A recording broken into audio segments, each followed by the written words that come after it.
kalau kita mau menjadi seorang full time trader pun kita tetap harus menyisihkan dana untuk trading ya. Artinya kita harus memiliki dana darurat terlebih dahulu, lalu baru kita sisihkan dana buat trading ya. Dan dana yang kita gunakan adalah dana yang siap hilang. Ini notes-nya, ini kuncinya, keywords-nya ya. Yang kedua adalah dana digunakan untuk trading ini adalah dana yang merupakan uang dingin ya, betul ya Mbak ya? Betul, jadi kalau ada cuan mungkin ya, jadi selama setahun nih, misalkan setahun kita nulis trading journal gitu kan, nulis trading journal selama setahun, kemudian misalkan modal 100 nih, ketika setahun, alhamdulillah misalkan kita ada return 100% atau 50%. Nah, nanti cuannya itu biasanya kalau saya akan amankan di instrumen yang lebih stabil, jadi tetap modal untuk putar tuh tetap di awal gitu, 100 sampai dengan 10 tahun cut off, habis itu nanti dipindahin. Untuk awal tahun nih kemarin baru buka buku baru gitu kan dengan modal yang baru seperti itu, dengan cuannya yang udah betul. Jadi lebih safe ya. Kita trading jadi seorang full time trader boleh, tetapi resiko tetap terukur ya. Nah, terkait tadi Mbak, bagaimana tanggapan Mbak Dian ya kalau misalkan memang ada beberapa teman-teman kita yang baru pertama kali belajar trading, mungkin belum ada setahun, lalu memutuskan menjadi full time trader, lalu dia keluar dari pekerjaannya dia, atau dia fokus untuk trading dengan harapan ketika dia sudah keluar dari pekerjaannya dia tidak memiliki income lain selain dari trading, sehingga dia bisa fokus gitu ya. Kasarnya dia membakar jembatan supaya dia nggak bisa balik lagi ke zona sebelumnya, sehingga dia akhirnya tradingnya bisa fokus ya. Menurut Mbak Dia sendiri, bagaimana tanggapannya dari secara kacamata financial planner ya? Apakah tindakan seperti ini merupakan tindakan yang disarankan atau bagaimana? Oke, pertama setelah 1 tahun ya. Nah, harapannya teman-teman maupun teman-teman pemula, teman-teman udah bisa nulis jurnal trading, sehingga kita bisa tahu mengukur nih kira-kira win rate kita tuh ada di berapa persen. Misalkan win rate-nya kebanyakan boncos ya jangan dulu keluar kerja gitu kan. Kalau kebanyakan boncos modalnya habis. Jadi walaupun teman-teman pemula, usahakan untuk selalu disiplin menulis jurnalnya supaya kita bisa evaluasi, supaya kita bisa ukur win rate kita berapa, kemudian juga bisa ukur kinerja kita juga berapa, seperti itu. Nah, kemudian yang kedua, apakah dari cuan tersebut bisa menutup kebutuhan hidup kita, seperti itu kan, misalnya gaji kemarin selagi kerja 10 juta nah per bulan, apakah dari modal yang kita pakai untuk trading bisa menghasilkan cuan seperti itu. Nah, untuk menutup untuk menutup kebutuhan sehari-hari kita, karena kan masih panjang, harapannya kalau emang resign ya berarti bisa ada ada opportunity yang harus kita ambil gitu kan, dimana bisa menutup atau bahkan bisa melebihi dari pekerjaan kita sebelumnya. Kalau misalkan gaji kita yang kemarin 10 juta ya harapannya hasil trading bisa melebihi dari itu gitu kan. Nah, teman-teman tetapkan juga ya anggaran bulanan. Jadi kalau misalkan tadi gaji 10 juta tuh yang wajib itu dipakai buat apa aja sih? Misalkan makan, listrik, transport itu kan wajib ya, sekolah anak dan lain sebagainya. Sehingga kalau misalkan pas ada trading hasil cuan yang melebihi dari 10 juta, misalkan 15 juta nih pas lagi cuan, 5 jutanya tuh harus teman-teman keep banget untuk si dana darurat kami. Kalau misalkan cuan bulan berikutnya itu pas lagi turun ternyata nggak cuan, misalkan kan kondisi market juga lagi nggak bagus, misalkan kita masih punya dana cadangan tadi yang 5 juta yang kita simpan nggak kita habiskan, kayak gitu. Oke, berarti tadi kesimpulannya kalau boleh saya simpulkan Mbak Dian ya, artinya memang sebelum kita memutuskan untuk bakar jembatan, pastikan terlebih dahulu kita punya track record trading yang bagus ya. Nah, ini menarik nih, track record trading yang bagus ya. Artinya harus ada, kita spend dulu sebagai seorang half time trader gitu sambil kita trading untuk ngecek apakah hasil trading kita cuan ya atau malah boncos begitu.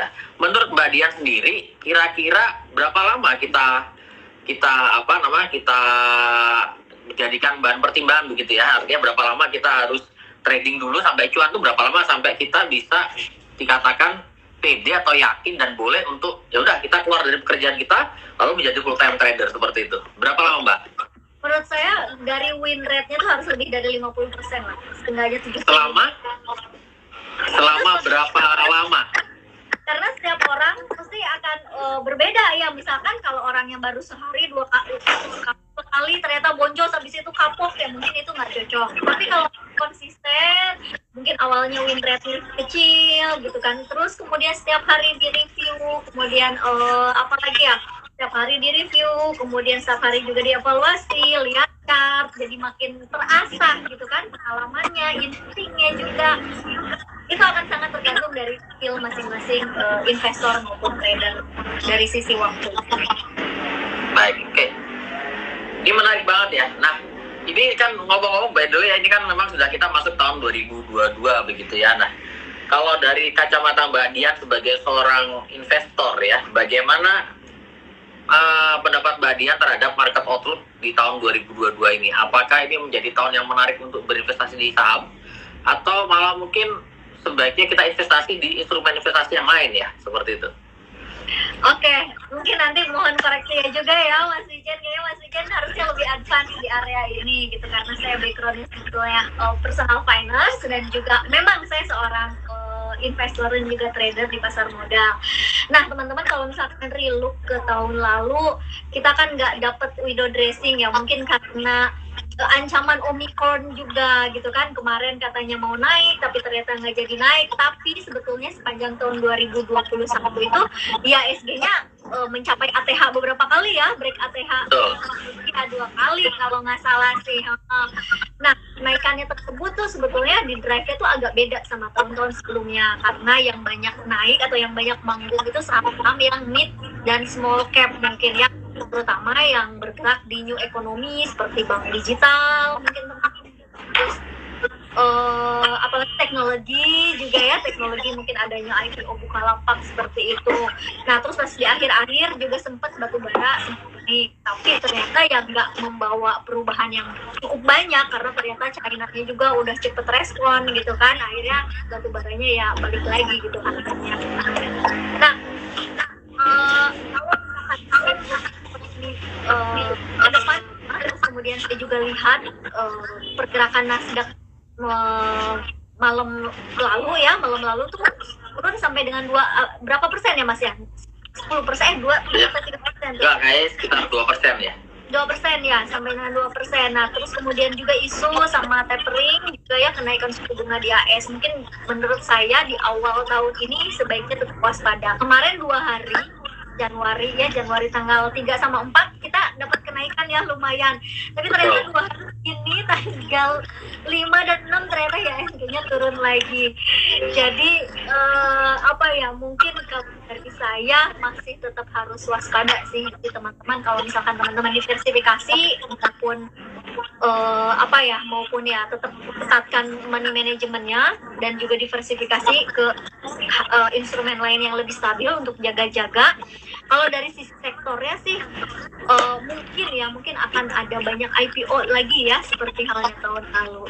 Nah mungkin dari saya itu sih. Kalau misalkan dari Mas Wijen gimana nih terkait sebetulnya kita punya view yang kurang lebih sama ya terkait IHSG itu 2022 ya, karena memang saya sendiri secara rutin Mbak Dian, saya selalu memberikan proyeksi analisis Elliott Wave untuk IHSG setiap harinya di channel YouTube kita di Bitrate TC ya. Nah di situ memang dari minggu lalu saya sampaikan bahwa posisi IHSG ini cukup rawan koreksi begitu ya, dan pada hari Senin dan Selasa memang IHSG terbantu naik, tetapi saya sebutkan memang kenaikan ini sifatnya sementara dan memang harus IHSG turun ke 6.600 gitu. Itu terjadi di hari ini ya, which is lowest hari ini kan di 6593. Dan penurunan ini saya rasa kemungkinan besar masih akan berlanjut untuk midterm ya. Mungkin besok akan rebound ya. Kemungkinan besar hari Jumat atau maksimal Senin dia akan rebound, tapi mungkin relatif ke 6.700-an ya. Selama IHSG tidak break ke atas 6754, tampaknya kita harus waspadai potensi IHSG untuk terkoreksi lebih dalam lagi, lebih dalam daripada loss hari ini yaitu di 6593. Yang menurut saya sebetulnya kalau IHSG tidak break 6754 ini IHSG rawan untuk turun at least sejelek-jelek ke sekitar 6.500 sampai 6.450 seperti itu. Jadi ini yang perlu harus diwaspadai oleh teman-teman. Tetapi for the good untuk good news-nya ya, artinya kalau kita berkaca beberapa bulan ke depan ya, kita masih optimis bahwa IHSG mampu untuk naik ke level 7.000 sampai 71, tetapi di beberapa bulan ke depan. Jadi untuk short term mungkin kita akan mengalami minor correction ya tadi ke sekitar 6.500 6450 dengan catatan tidak jebol 6754, tapi untuk mid termnya kita lihat masih bisa lari ke sekitar level 7.000 sampai 71. Seperti itu. Jadi tampaknya perlu diwaspadai. Nah, kalau sektor gimana menurut Mas Wijan nih? Nah, kalau sektor sebenarnya kalau kita perhatikan tuh beberapa sektor, sebenarnya ada beberapa sektor yang kita lihat masih berada di uptrend, yaitu di sektor finansial ya. Finansial kita tahu BRI sebagai contoh, BRI kemarin menjadi penahan indeks, hari ini juga menjadi penahan indeks. Lalu selain itu saham-saham bank yang mungkin second liner ya seperti Bank Aladin Syariah itu juga menarik untuk cermati. Lalu Bukopin ini sudah berada di akhir downtrend, dan juga yang menurut saya cukup menarik ada di sektor mining ya atau energi ya. Energi ini juga kita lihat masih berada di fase uptrend. Sebagai contoh kayak misalkan Adaro, kita lihat Adaro juga masih bagus, TMG juga masih oke, PTBA. Lalu jangan lupa untuk di sektor oil and gasnya Pegas, lalu Medco dan Elsa itu juga saya rasa masih ada peluang untuk menguat di tahun 2022 ini, seperti itu. Berarti time frame-nya untuk berapa lama itu, Mas? Short term ataukah weekly? Untuk estimasi kita untuk financial dan sektor energi ya masih akan cenderung menguat at least setidaknya 1 sampai 2 bulan ke depan ya. Jadi untuk bicara untuk mid lah, lebih kepada mid ya, karena kalau short term kita bicara harian, tapi kita bicara untuk mid ya, seperti itu. Kalau yang harian mungkin ada yang lebih menarik atau malah rekomendasinya di mid term seperti itu, maksudnya di bulanan. Kalau harian ada beberapa saham yang mungkin bisa dicermatin, dan juga memang kebetulan teman-teman Bitrade, member Bitrade kita baru masuk di beberapa saham-saham yang akan saya sebutkan ini, yaitu AGI, lalu ada Amar ya, Bang Amar itu juga masih cukup menarik, dan Buka itu juga masih menarik karena kita lihat Buka ini selama nggak jebol ke bawah 408 begitu ya. Ini posisi Buka sangat mungkin sekali naik ke atas 600 Buka. Lalu di sektor infrastruktur, MTEL meskipun dia baru IPO, tapi ini saya melihat ini sesuatu hal yang menarik ya untuk MTEL ya, karena fundamental juga solid, dan ini akan menjadi perusahaan tower terbesar se-Indonesia yang akan mengalahkan tower dan ataupun TBIG ya, kalau melihat MTEL kan memang anak usaha daripada Telkom langsung, seperti itu. Menarik Mas. Okay. Nah mungkin ini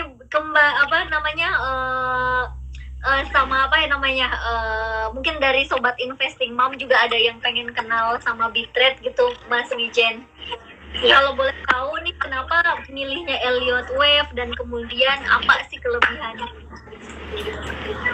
Ya, jadi memang Bitrade kan kita komunitas sudah cukup lama berdiri dari tahun 2009 ya, tapi baru dari tahun 2010-2011 kita baru mulai fokus untuk menggunakan Elliott Wave ya.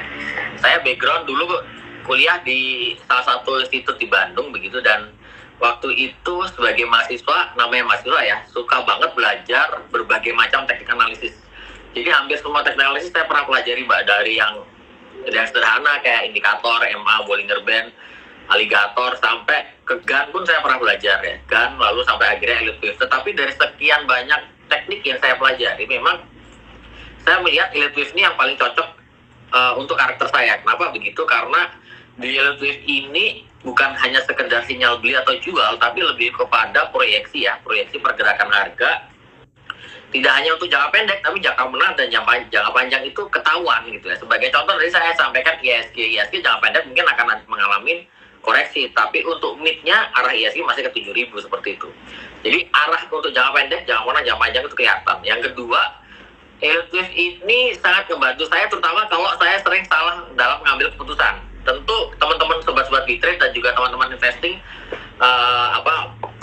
mom memang pasti cukup sering ya untuk melakukan kesalahan dalam trading. Sebagai contoh, kita beli ternyata harganya saham turun, dan ternyata kita nggak sempat cut loss gitu ya. Kadang-kadang karena kita punya kesibukan, kita nggak sempat pasang auto stop loss, dan akhirnya kena harga turun cukup agresif begitu.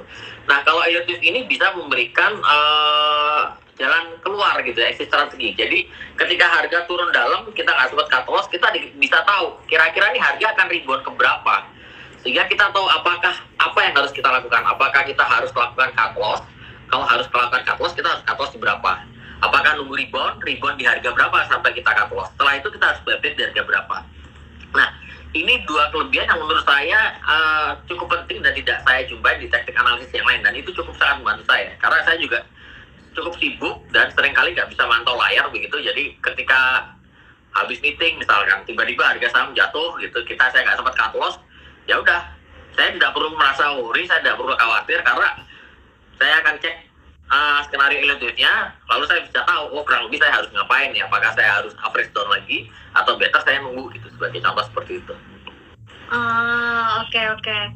Kalau saya sendiri biasanya walaupun saya sibuk nggak sibuk di rumah gitu kan, mungkin buat teman-teman di sini ya, terutama ibu-ibu baik itu yang kerja maupun yang ibu rumah tangga di rumah sibuk sama anaknya, tapi tenang aja, sebetulnya masih bisa banget ya buat trading ya. Nah, kalau saya biasanya mungkin akan melakukan analisa setiap malam ataupun setiap pagi sebelum market buka, kemudian setelah itu bikin trading plan dengan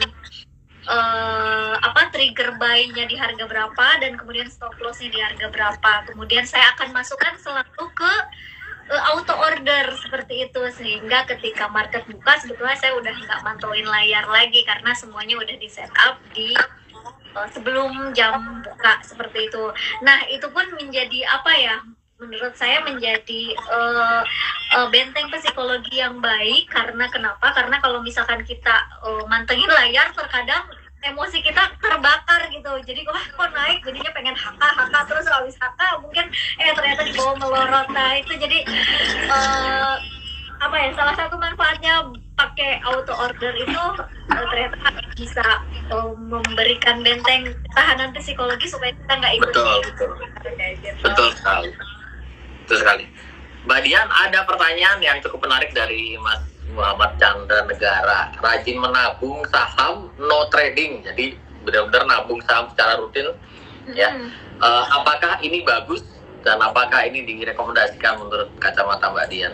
Oke, jadi buat teman-teman, terutama yang baru kenalan di saham, sebetulnya saya selalu merekomendasikan bahwa ayo nabung saham secara DCA, mau ya rutin setiap bulan. Anak saya udah seperti itu, jadi anak saya 9 tahun udah tiap bulan nabung saham buat dia kuliah nanti gitu kan.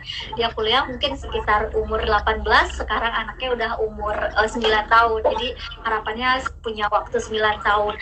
Tetapi dari 70 sekian saham di Bursa Efek Indonesia itu tidak bisa ditreatment sama untuk nabung saham.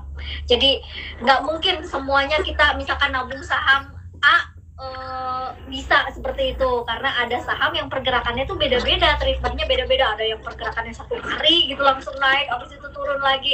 Ada yang pergerakannya juga per minggu ataupun per bulan dan lain sebagainya. Maka untuk nabung saham tentu kita harus milih saham-saham tertentu aja yang bisa ditreatment seperti itu. Salah satunya mungkin mempunyai growth earning per share-nya yang terus bertumbuh seperti itu.